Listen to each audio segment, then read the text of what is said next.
কি কি কাজ করলে আমাদের রোজা ভঙ্গ হয়ে যাবে? এক নাম্বার হচ্ছে ইচ্ছাকৃত যদি কেউ খেয়ে ফেলে রমাদানে, ইচ্ছাকৃত খাবার খেলে রোজা ভেঙে যায়।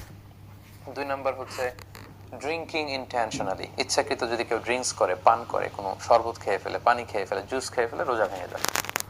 তিন নাম্বার হচ্ছে যদি ফিজিক্যাল ইন্টারকোর্স করে দিনের বেলায়, হাজব্যান্ড ওয়াইফ যদি ফিজিক্যাল ইন্টারকোর্স করে তাহলে তাদের রোজা ভেঙে যাবে।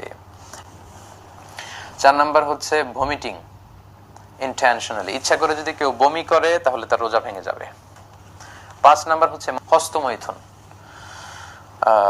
এই কাজ যদি কেউ করে অর্থাৎ ইচ্ছাকৃতভাবে যদি বীর্যপাত করে তাহলে সে কারণে কিন্তু আপনার রোজাটি ভেঙে যাবে।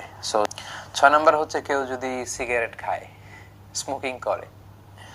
সাত নাম্বার হচ্ছে এই নোজ ড্রপে কিন্তু আপনার রোজা ভেঙে যাবে। কি কি কাজ করলে আমাদের রোজা